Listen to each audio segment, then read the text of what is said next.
ये सब चीजें मैंने बहुत ज्यादा मुश्किल से प्राप्त करी है। मेरे 2 साल और 6 लाख रुपए इन्वेस्ट हुए हैं ये सब चीजें सीखने में। तुम कोई भी क्लास में हो, 9वीं में, 10वीं में, 11वीं में, 12वीं में, कोई भी क्लास में हो, हर एक के लिए वीडियो है। सब लोग यही बोलते हैं एनसीईआरटी कर लो, आप यही बोल दोगे फालतू वीडियो, चले जाओ। इतनी फुद्दू वीडियो नहीं बनाऊंगा। टॉपर और एवरेज में अंतर मात्र यही है यार। कई बार ऐसा होता है ना कि भाई पढ़ाई तो हम बहुत कर रहे हैं, मेहनत तो हम बहुत कर रहे हैं, बट हमारे नंबर नहीं आ रहे। होता है हर एक स्टूडेंट की लाइफ में एक ना एक फेज ऐसा आता है, उसमें ये सोचता है कि यार वो जो टॉपर है उससे ज्यादा मैं मेहनत कर रहा हूं, बट मेरे नंबर क्यों नहीं आ रहे हैं। होता है ऐसा, मेरे साथ भी हुआ था यार। मेरी जो 11वीं क्लास थी ना, उसमें मैं घिस घिस के मेहनत कर रहा था। इतनी ज्यादा मेहनत, तुम ये मान सकते हो भाई साहब रात रात भर बैठ के पढ़ रहे हैं, 2-2 3-3 घंटे सो रहे हैं, बस फिर पढ़ाई कर रहे हैं, नंबर नहीं आ रहे थे। मैं सोचता था यार ऐसा क्या कर रहा है ये जो बंदा, जो उसके नंबर आ रहे हैं मेरे नंबर नहीं आ रहे। हालांकि कंपेयर नहीं करना चाहिए, बट फिर भी दिमाग में आता है ना ऐसा। तो मैंने ये सोचा यार 11th तो बर्बाद हो चुकी है, ऐसा करते हैं जो 12th है ना उसको अच्छा करूंगा। तो 12th में घुसते ही मैंने कुछ टॉपर्स को ऑब्जर्व करना स्टार्ट कर दिया। वो टॉपर जो इस समय आईआईटी में है, मैंने देखा ये क्या करता है, ये क्या करता है, ये ऐसा क्या करता है जो कि मैं नहीं कर रहा। तो आधी 12th तो खाली ऑब्जर्व करने में निकल गई, बट जो सेकंड हाफ था मेरा 12th का, वो बहुत ज्यादा स्ट्रांग हो गया। बहुत ज्यादा स्ट्रांग इन द सेंस, तुम ये मान सकते हो अगर मेरे से कोई आके बच्चा सवाल पूछता था ना, तो मैं सवाल तो बहुत छोटी सी बात है, मैं उसको ये बता देता था कि भाई देख ये जो इसमें कॉन्सेप्ट लगा है ना, ये मेरे नोट्स के उस वाले पेज पे लिखा हुआ है। इस तरह से मैंने स्ट्रांग कर ली थी। मात्र आधी 12th से मैंने अपना जेई क्लियर करा। इस समय मैं आया IIIT वडोदरा में हूं, ठीक है। IIIT मतलब Indian institute of information technology Vadodara, government institute है, ठीक है। हमारे जो कॉलेज है उसका एवरेज पैकेज 13 लाख रुपए। मैं टेक ब्रांच में हूं, जो कि टॉप ब्रांचेस मानी जाती है। IT ब्रांच में हूं मैं। मेरे 12th में अच्छे खासे नंबर आए थे। मैंने ऐसा क्या करा कि भाई साहब मैंने अच्छी तरह सिलेबस भी कंप्लीट कर लिया, अच्छी खासी रैंक भी ले आया। बहुत कम टाइम था मेरे पास, पर जब भी मैं ले आया, यही चीज आज मैं इस वीडियो में डिस्कस करूंगा। बहुत ज्यादा डीप वीडियो होने वाली है, तो थोड़ी लंबी भी हो सकती है, बट ये जो 20 से 25 मिनट होंगे ना, इसमें मैं आपको ये गारंटी दे सकता हूं कि अगर ये 20 से 25 मिनट तुमने यहाँ पे इन्वेस्ट कर दिए, तो बाद के तुम हजारों घंटे अपने बचा सकते हो। बीच में ऐसा मन करेगा वीडियो में कि यार छोड़ के चले जाते हैं, बाद में देख लेंगे, बट वो जो बाद में देख लेंगे, जब तुम बाद में देखोगे ना, तुम्हें रिग्रेट होगा कि यार उस समय पूरी देख लेनी चाहिए थी, ठीक है। मैं इस लेवल, इस कॉन्फिडेंस से बोल रहा हूं, इतनी ज्यादा सीरियस वीडियो होने वाली है, ठीक है। स्टार्ट करते हैं यार। जब मैंने टॉपर्स को ऑब्जर्व करा ना, तो उनको देख देख के मैंने कुछ मेथड्स बनाए। मेथड्स इन द सेंस, मैं ये देखता था कि अच्छा ऐसे पढ़ना है, ऐसे पढ़ना है, इससे अच्छी तरह मेरा स्कोर होगा, इससे अच्छी तरह मेरे को याद रहेगा। तो वो मेथड्स मैं सोचता था कि यार ये तो मैंने खुद इन्वेंट करे, मैं तो साइंटिस्ट बन गया भाई साहब, ये मेरी इन्वेंशन है। बट जब मैं कॉलेज में आया तो मैंने अभी कुछ आर्टिकल्स पढ़े और मैंने ये पाया कि वो साइंटिफिकली प्रूवन मेथड्स हैं, ठीक है। ये पहले से एग्जिस्ट करते हैं। कोटा में हमारे पास यार वो फोन होते थे, फीचर फोन, तो इंटरनेट नहीं होता था, हमारे पास कोई भैया नहीं था जो हमें बता दे ये सब चीजें। तो अब जो मैं तुम्हें मेथड्स बता रहा हूँ आगे, उसके साथ में उसका साइंटिफिक प्रूफ भी तुम्हें दूंगा, ठीक है। शुरुआत करते हैं यार, एक सिनेरियो लेके चलते हैं, ठीक है। थोड़ा डीप जाएंगे तो एक सिनेरियो लेना पड़ेगा। तुम कोई भी क्लास में हो, 9वीं में, 10वीं में, 11वीं में, 12वीं में, कोई भी क्लास में हो, हर एक के लिए वीडियो है, ध्यान से सुनते रहना। एक सिनेरियो लेके चलते हैं। मान लो कई बार ऐसा होता है ना कि भाई हमने पढ़ाई करी थी, हमने वाला चैप्टर उस समय पढ़ा था, बट अब मैं रिवाइज करने बैठ रहा हूं तो ऐसा लग रहा है कि यार ये तो पहली बार पढ़ रहा हूं। होता है ऐसा कि भाई मान लो आज तुम्हारा डे 1 है, ठीक है। आज तुम्हारा डे 1 है और मान लो तुमने 2 बजे कोई एक चैप्टर पढ़ा है। मान लो कि तुमने कोई टॉपिक पढ़ा है रिफ्रैक्शन, ठीक है।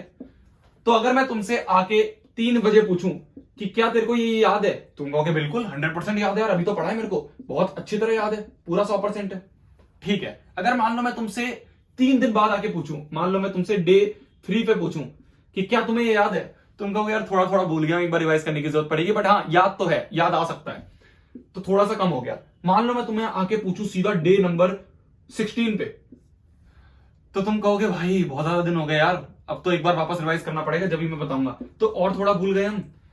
अगर इसको हम थोड़ा सा ग्राफिकली प्लॉट करें, तो मान लो मैं यहां पे लेके चलता हूं तुम्हारा टाइम पीरियड, और यहां पे मैं लेके चलता हूं तुम्हारी जो रिमेंबरिंग पावर होती है हमारी, ठीक है। रिमेंबरिंग पावर में यहां पे लेके चलता हूं।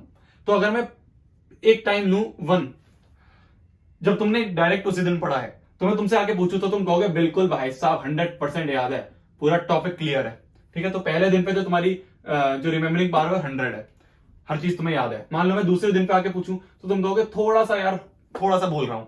तीसरे दिन आके पूछूं तुम कहोगे हाँ थोड़ा सा और भूल गया। चौथे दिन पे और थोड़ा कम हो जाएगा, 5वें दिन पे होंगे तो और थोड़ा कम हो जाएगा, 6वें दिन पे, 60वें दिन पे, ऐसे करते करते कम होता रहेगा। तो हम ये देख सकते हैं कि समय के साथ साथ हम चीजों को भूलना स्टार्ट कर देते हैं। We start to forget things. ये जो कर्व है ना, ये जो कर्व बना है, इसे कहते हैं द फॉरगेटिंग कर्व, कि हम समय के साथ साथ चीजों को भूलना स्टार्ट कर देते हैं।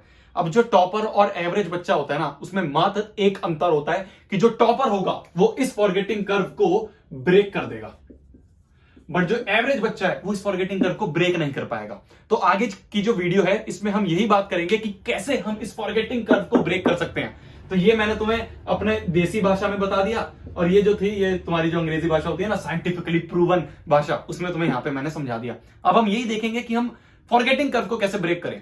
मान लो मैं तुमसे कहूं कि कोई चीज तुम्हें पढ़नी है, मैंने बोल दिया कि भाई ये वाला चैप्टर अब तुम्हें पढ़ना है, तो तुम्हारे दिमाग में सबसे पहला क्या थॉट आएगा कि यार बुक उठा लेता हूं, या फिर कोई नोट्स उठा लेता हूं, कोई नोट्स उठा लेता हूं। समझ में आ रही है बात? कोई नोट्स उठा लेता हूं। एक और कंट्रोवर्शियल चीज मैं यहां पे बोलने जा रहा हूं तुम्हारे सामने। कभी भी एक बात को ध्यान रखना, कभी भी तुम दूसरों के नोट्स से 100% स्कोर नहीं कर सकते। क्या बोल रहे हो भैया, 100% स्कोर नहीं कर सकते? आप तो नोट्स दे रहे हो। हाँ, मैं नोट्स दे रहा हूं।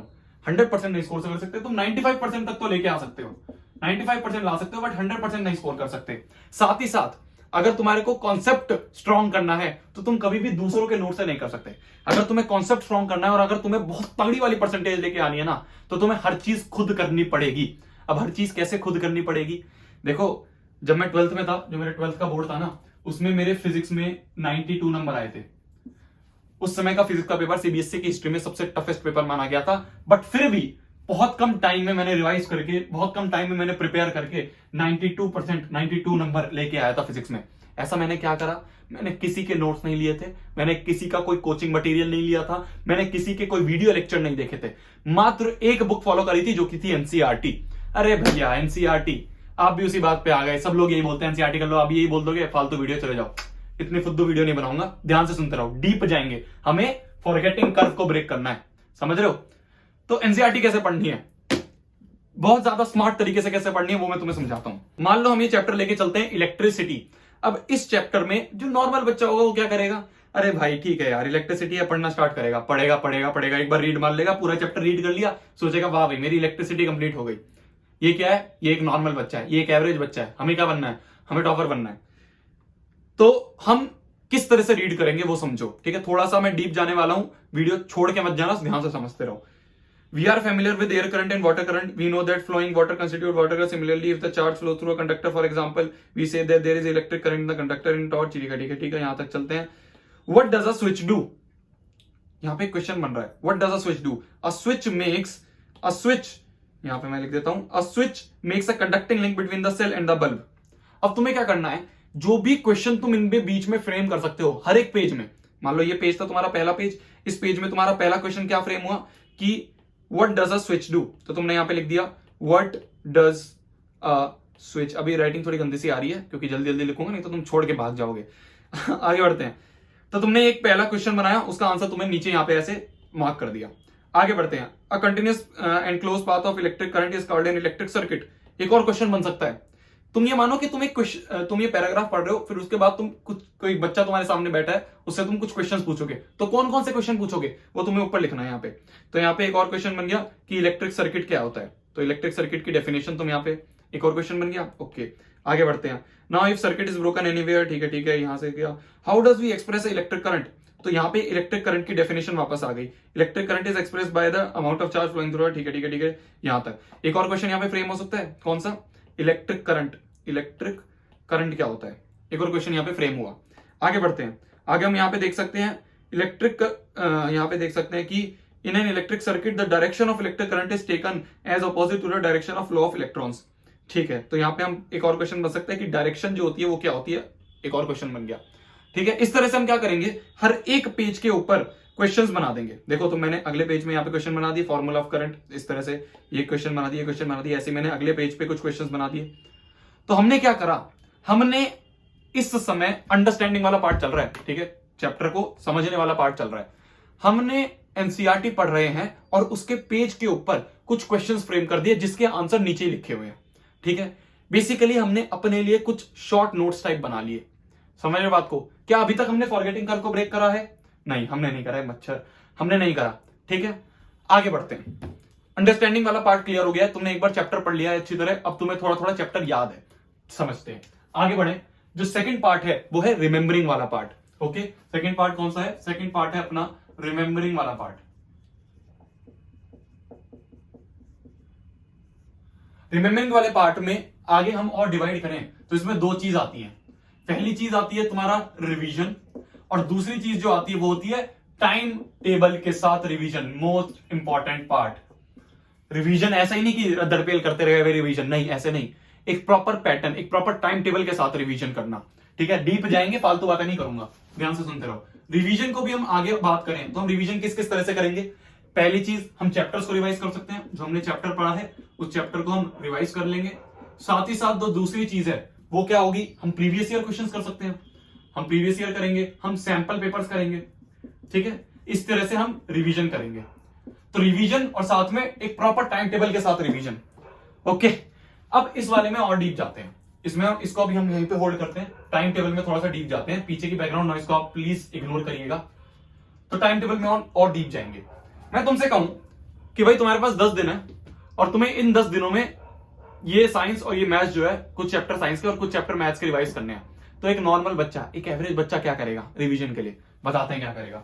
वो क्या करेगा कि मान लो आज 16 तारीख है तो 16 फरवरी में वो कहेगा चलो ठीक है साइंस का चैप्टर नंबर 1 कर लेता हूं, फिर उसके बाद चैप्टर नंबर 2 कर लूंगा साइंस का 17 तारीख को, 18 तारीख को साइंस का चैप्टर नंबर 3 कर लेंगे, 19 तारीख को साइंस का चैप्टर नंबर 4 कर लेंगे। मान लो खाली 4 ही चैप्टर मैंने तुम्हें साइंस में बोले गए थे, तुमने इतने कर लिए। फिर उसके बाद तुम कहोगे 20 को, 21 को, 22 को, 23 को तुम ऐसा करोगे कि यहाँ पे मैथ्स के जो चैप्टर्स हैं वो कर लोगे। एक बात बताओ, क्या हम फॉरगेटिंग कर्व को ब्रेक कर रहे हैं? नहीं कर रहे। देखो, हमने चैप्टर नंबर 1 16 तारीख को पढ़ा। मान लो अगर मैं तुमसे 24 तारीख को आके बोलूं क्या तुम्हें चैप्टर नंबर 1 याद है, तुम कहोगे यार भूल रहा हूं मैं तो धीरे धीरे। फिर तुम काहे के टॉपर बने? फिर तुमने फॉरगेटिंग कर्व तो ब्रेक ही नहीं करा ना, तुम टॉपर नहीं बने। तो ये जो पूरा टाइम टेबल है इससे तुम फॉरगेटिंग कर्व को ब्रेक नहीं कर रहे हो, ये फालतू टाइम टेबल है, ऐसा नहीं होता। तो भैया कैसा करना है, बताता हूं कैसे करना है। देखो यहां पे लिख देता हूं यार, जगह नहीं बची है। हम क्या करेंगे कि भाई यहां पे हम लेंगे चैप्टर्स, ठीक है, यहां पे हमने ले लिए चैप्टर्स और यहां पे हम लेंगे डेट्स। ठीक है, और साथ में मिक्स करते हुए चलेंगे। मिक्स करते हुए चलेंगे इन द सेंस, ध्यान से सुनो।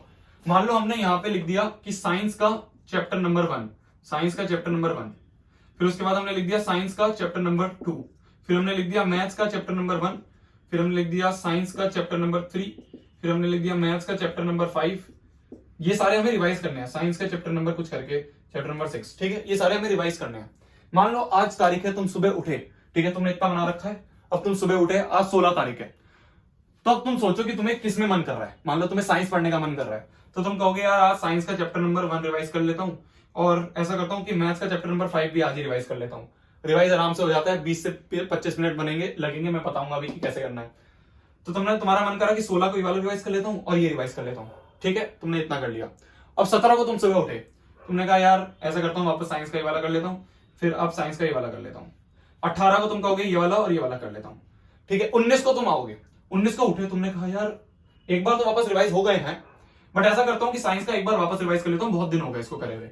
तुमने 18 को वापस रिवाइज करा, 19 को वापस रिवाइज करा, 19 को ये वापस रिवाइज तुमने यहाँ पे कर लिया। बहुत ज्यादा गंदा हो गया बोर्ड, एक सेकंड। ये 19 को रिवाइज करा, ये 19 को रिवाइज करा, फिर 20 तारीख आती है, 20 को तुमने कहा कि यार ये वाला रिवाइज कर लेता हूं, और 20 को ये वाला रिवाइज, एक सेकंड, 17 वाला, हाँ 20 को रिवाइज कर लिया क्योंकि इसको काफी दिन हो गए। फिर तुमने कहा 21 को ये रिवाइज कर लिया और 21 को ये रिवाइज कर लिया, ठीक है। अभी कुछ बीच में गलती हो गई, उसे छोड़ दो, बस समझ गए ना तुम, फील समझ गए। अब मान लो 22 तारीख आ रही है तो तुम कहोगे 22 को वापस ये रिवाइज कर लेते हैं। समझ गए कि तुमने जो सबसे पहले रिवाइज करा था उसको अब वापस प्रेफरेंस देनी है। You are breaking the forgetting curve मेरी जान। कैसे कर रहे हो बताऊं? देखो मान लो हम ये वाला चैप्टर उठा के लेंगे, चैप्टर नंबर 1 उठा के लेते हैं ये वाला, ठीक है। तो चैप्टर नंबर 1 तुमने पहले दिन पढ़ा था, तुम्हारी एफिशिएंसी 100 थी, ठीक है।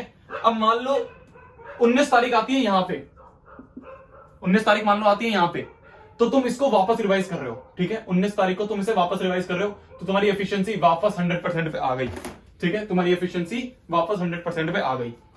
अब मान लो तुमने 22 को रिवाइज करा, तो 22 को मान लो ये तारीख है, तो तुमने वापस रिवाइज करा, तुम्हारी एफिशिएंसी वापस आ गई 100% पे, तो तुम यहाँ पे 100% पे थे, गिरी। फिर तुमने वापस 19 तारीख को रिवाइज करा, तुम्हारी एफिशिएंसी वापस गिरी। फिर वापस रिवाइज करा, 100% हो गया, फिर वापस गिर गया। फिर वापस रिवाइज करोगे, 100% होगा, फिर वापस गिर गया। You are breaking the forgetting curve. समझ रहे हो? तो इस तरह से हमें टाइम टेबल बनाना है जिससे कि हम कभी कोई चीज को भूले ना, हम चीज को वापस रिकॉल करते रहें। अभी बाद में बताऊंगा रिकॉल का मतलब क्या होता है, ठीक है। इसको कुछ नाम देते हैं यार, साइंटिफिक नाम है इसका कुछ, रेट्रोस्पेक्टिव टाइम टेबल कुछ ऐसे करके, ठीक है। तो इतना समझ में आ गया। हमने यहां तक टाइम टेबल की बात कर ली है, अब आगे बढ़ते हैं। ठीक है, मैं जल्दी से मिटाता हूं, आगे बढ़ते हैं। अब आता है रिवीजन का, कि भैया चैप्टर्स को रिवाइज कैसे करें।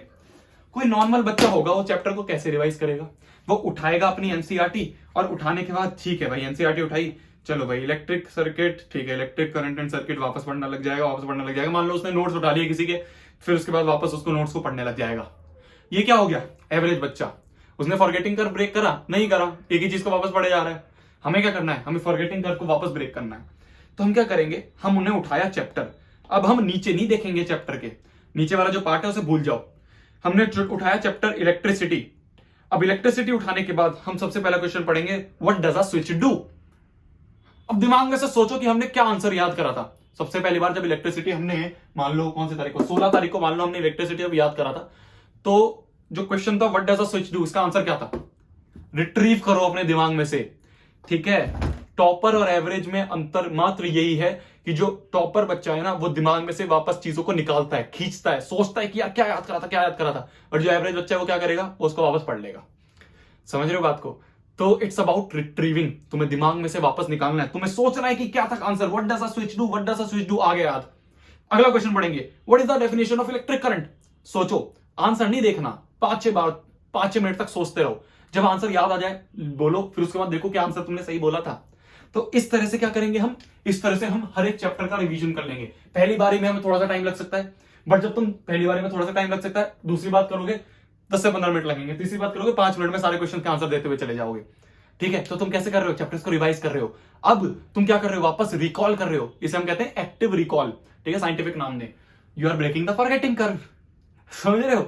हम फॉरगेटिंग कर्व को वापस ब्रेक कर रहे हैं। अब जब हमारे सारे चैप्टर्स खत्म हो जाते हैं, तब बात आती है प्रीवियस ईयर क्वेश्चंस और सैंपल पेपर्स की। प्रीवियस ईयर क्वेश्चन क्या होते हैं? प्रीवियस ईयर क्वेश्चन मतलब जो लास्ट ईयर आए हुए हैं क्वेश्चन पेपर, वो सॉल्व करने। तो उससे क्या होगा? तुम्हें आइडिया लग जाएगा कि यार सीबीएसई किस तरह के क्वेश्चन पूछती है। साथ ही साथ हमें करने होते हैं सैंपल पेपर। बहुत इंपॉर्टेंट चीज है सैंपल पेपर करने। अगर तुम किसी भी टॉपर से जाके पूछोगे तो उससे बोलोगे कि भाई कितने सैंपल पेपर करे, तो वो बता देगा 10, 12, 13, 14 सैंपल पेपर वो करके गया था। अगर खरीद रखे हैं तो कोई भी खरीद सकते हो। मेरे से बच्चे पूछते हैं कि भैया कौन सा पब्लिकेशन के लिए, बहुत सारे मार्केट में है।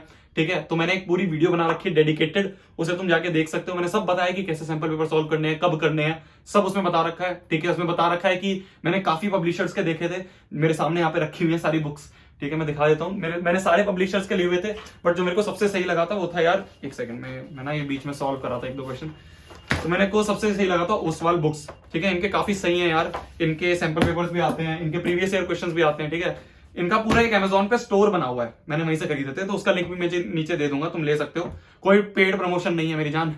ठीक है, मेरे को अच्छे लगे थे, मैंने सारे देखे थे, उनमें से मेरे को ओसवाल बुक्स काफी सही लगा। इनमें टॉपर स्ट्रीट आंसर जो है ना वो काफी सही से लगा रखे हैं, केस बेस्ड क्वेश्चन हो गए, आंसर का लिखने का तरीका, ये काफी सही मेरे को लगता है। तो अगर अभी तक नहीं खरीदे और अगर दूसरे खरीदने हैं तो तुम इसको प्रेफरेंस दे सकते हो, कहीं से भी ले लो। ठीक है, अगर तुम्हारे आसपास कोई दुकान है वहां से ले सकते हो, नहीं तो तुम अमेजोन से भी ले सकते हो। आगे बढ़ते हैं कि भाई तुमने अंडरस्टैंडिंग वाला पार्ट हमारा खत्म हो गया। ठीक है, रिमेंबरिंग वाले पार्ट में हमने फॉरगेटिंग कर्व को ब्रेक करा। समझ में आया हमने एनसीईआरटी में ऊपर क्वेश्चंस क्यों लिखे थे? जिससे कि हम एक्टिव रिकॉल करते रहें और हम फॉरगेटिंग कर्व को ब्रेक करते रहें। समझ गए? इतनी बात समझ में आ गई। आगे बढ़ते हैं, टॉपर्स और क्या क्या करते हैं। सबसे पहली बात ये है, मैंने लिख रखा है, ठीक है, मैं एक सेकंड देख लेता हूं। हाँ, जब भी तुम्हारी कोई क्लास हो रही है, मान लो तुम ऑनलाइन क्लास में जा रहे हो या मान लो तुम फिजिकल क्लास में जा रहे हो, ठीक है, ऑफलाइन क्लासेस में जा रहे हो, तो जो तुम्हें पढ़ाया जाएगा उसको एक बार अपने आप पढ़ के जाओ। उसकी जो थ्योरी एक बार वापस पढ़ के जाओ, अपने आप ही, वापस नहीं मतलब पहली बार अपने आप ही पढ़ के जाओ। मान लो तुम्हें सर ने बोला कि कल मैं पढ़ाऊंगा तुम्हें रिफ्लेक्शन, तो तुम क्या करोगे? तुम एनसीईआरटी उठाओ, तुम एनसीईआरटी उठाने के बाद उसमें से वापस पढ़ना स्टार्ट करो कि भाई अच्छा रिफ्लेक्शन क्या था। अभी एनसीईआरटी है नहीं मेरे पास, डिजिटल में है, तो तुमने देखा कि रिफ्लेक्शन ये था, रिफ्लेक्शन ये था। बस एक बार पढ़ना है, रटना नहीं है, बस एक बार पढ़ के जाना है। और इससे फायदा क्या होगा भैया? लोग बहुत बोलते हैं बट इसका कभी हमें यूज नहीं पता चला। यूज भी बताऊंगा, ठीक है, साइंटिफिक यूज बताऊंगा, साइंटिफिक प्रूफ बताता हूं। मान लो तुम पढ़ रहे हो रिफ्लेक्शन और बीच में कोई टॉपिक आता है स्नेल्स लॉ। तुमने स्नेल्स लॉ पढ़ा, 1-2 बार पढ़ा, 3-4 बार पढ़ा, तुम्हें समझ में नहीं आया वो स्नेल्स लॉ, तो तुम क्या करोगे? यार ये तो समझ में नहीं आया, चलो ऐसा करता हूं क्लास में सुन लूंगा। अब जब हम क्लास में बैठे होते हैं तो एक बात बताऊं, हम क्लास में बैठे होते हैं, कई बार बीच में कंसंट्रेशन हट जाता है ना, हम अपनी दुनिया में चले जाते हैं। होता है ऐसा, सबके साथ होता है। तो हम कहीं दुनिया में चले जाते हैं। मान लो जब हम दुनिया से वापस आए, है ना, एकदम दिमाग में आता है यार क्लास चल रही है, क्लास सुन लेते हैं। तो इस बीच में अगर कोई इंपॉर्टेंट चीज मिस हो गई तो वो बहुत दिक्कत दे जाती है। अब हम क्या करेंगे, हमने पहले से एक बार पढ़ रखा है, ठीक है, और हमें स्नेल्स लॉ समझ में नहीं आया था। तो मान लो टीचर पढ़ा रहा है कि रिफ्लेक्शन ये होता है, पढ़ाते पढ़ाते तुम अपनी दुनिया में खो गए, और एकदम जब तुम दुनिया में हो अपनी, तो कहीं से आवाज आती है तुम्हारे दिमाग, तुम्हारे कानों में कि स्नेल्स लॉ अब हम पढ़ने जा रहे हैं। टीचर बोलता है कि अब हम स्नेल्स लॉ पढ़ने जा रहे हैं, तुम्हारा दिमाग एकदम खुलेगा, अरे यार स्नेल्स लॉ पढ़ लेता हूं, ये मेरे को समझ में नहीं आया था, ठीक है। तो ये क्या हुआ, इससे तुम वापस एक बार अटेंशन अच्छी हो पा रही है, ठीक है। तो टॉपर्स यही करते हैं, टॉपर्स पहले एक बार 10 से 15 मिनट लगाते हैं जिससे कि एक बार पढ़ के चले जाएं। समझ में आई मेरी बात। दूसरी बात, जब तुम क्लास में बैठे हो, मान लो तुम ऑनलाइन क्लास ले रहे हो, तो जब भी तुम्हें टीचर बीच बीच में ऐसा होता है ना, टीचर तुम्हें देता है थ्योरी पढ़ाने के बाद कुछ क्वेश्चन देता है और बोलता है सॉल्व कर लो। मैक्सिमम बच्चे क्लास में बैठे रहते हैं जो कि ये सोचते हैं कि यार जब टीचर लिखवाएगा आंसर जब ही कर लेंगे। मात्र टॉपर ऐसे होते हैं जो कि उसी समय अटेम्प्ट करते हैं। ऐसा क्यों होता है बताता हूं। जब अनसीन पैसेज आता है तुम्हारे एग्जाम में, क्या होता है, अनसीन पैसेज में हमें एकदम देख के फिर उसके बाद आंसर्स लिखने होते हैं, होता है ऐसा। तो ये जो क्लास में हो रहा है ना, जिसमें सवाल दे रहे हैं सर, ये भी एक तरह के अनसीन पैसेज है। इससे तुम्हारी जो माइंड है बहुत ज्यादा शार्प होगा। तुमने अभी एक टॉपिक पढ़ा है, उसका सर ने एक सवाल दिया है, तो वो तुम्हारा माइंड चेक होगा कि यार तुमने जो अभी पिछला पढ़ा था टॉपिक, क्या वो तुम्हें अच्छी तरह याद है, जो तुमने अभी सुना था क्या तुम्हें वो समझ में आया है। तो इसलिए जब भी सवाल क्लास में सर दें, ठीक है, मान लो तुम ऑफलाइन पढ़ रहे हो तो ऑफलाइन में तो सर टाइम देती है, ऑनलाइन पढ़ रहे हो तो सर बोलते हैं ना एक बार वीडियो पॉज करके कर लो, तो वीडियो पॉज करके अटेम्प्ट करो। समझ रहे हो, इससे माइंड अपना शार्प होगा। टॉपर्स ये करते हैं, पूरी क्लास बैठी रहती है क्योंकि पूरी क्लास टॉपर नहीं होती। समझ रहे हो बात को। आगे बढ़ते हैं। टॉपर्स कभी भी 3-4 घंटे नहीं सोते। कभी भी ऐसा नहीं देखोगे तुम टॉपर की भाई साहब बस 2 घंटे सो के आया और पूरी तरह बुरी तरह उसके बाल उड़े हुए हैं, ठीक है, चप्पल पहन के ऐसे आया है। नहीं, टॉपर्स ऐसा नहीं करते, आराम से पूरी नींद लेते हैं भाई साहब, क्योंकि उन्हें पता है कि हम जब दिमाग का खेल होगा ना तब हमें ये सारी चीजें अपनानी है, ये सब चीजें जब करनी होती है ना। एवरेज बच्चा क्या करेगा, वो तो उठा के बस पढ़ने लग जाएगा, बट जो टॉपर है उसको ऐसे पढ़ना है, स्मार्ट तरीके से पढ़ना है। तो जब स्मार्ट तरीके से पढ़ना है ना तो दिमाग भी फ्री होना चाहिए। ये नहीं कि दिमाग तो भाई साहब नींद में है और तुम ऐसी एक्टिव रिकॉल और ये सब चीजें फॉरगेटिंग कर्व को ब्रेक कर रहे हो, ऐसे ब्रेक नहीं होगा। नींद पूरी लो, कम से कम 7 से 8 घंटे की तो आराम से नींद लो यार, कोई जल्दी नहीं है, हो जाएगा। इस तरह से करोगे बहुत जल्दी सिलेबस कंप्लीट हो जाता है अपना। तुम्हारे पास अभी एग्जाम में मान लो 1 महीना भी है ना, बहुत अच्छा स्कोर कर लोगे। समझ में आई मेरी बात। तो बस यार यही था आज की वीडियो के लिए। आई होप आप सभी को अच्छी लगी होगी। मेरे दिमाग में जितने पॉइंट्स अभी आए पिछले 3-4 दिनों में मैंने सारे तुम्हें बता दिए हैं। फिर कभी आएंगे तो चैनल पे वापस एक वीडियो बना के तुम्हारे साथ में शेयर कर दूंगा। बट आई होप जितना मैंने यहाँ पे बताया है ये सब चीजें तुम अपने ऊपर अप्लाई करोगे और यार आग लगा देना, ठीक है, आग लगा देना एग्जाम में। ये सब चीजें मैंने बहुत ज्यादा मुश्किल से प्राप्त करी है। मेरे 2 साल और 6 लाख रुपए इन्वेस्ट हुए हैं ये सब चीजें सीखने में। तो इसको थोड़ा सा कहते हैं ना क्या, लाइक शेयर सब्सक्राइब जो भी होता है वो सब कर देना। चलते हैं, तब तक के लिए वही पढ़ना है, फोड़ना है, कहर मचा देना है और आग लगा देनी है। टॉपर्स कुछ भी चीज अलग नहीं करते हैं, हर चीज को अलग तरीके से करते हैं। तो तुम अलग तरीके से करो, ठीक है। बाय, चलते हैं, बाय बाय बाय, पढ़ लो।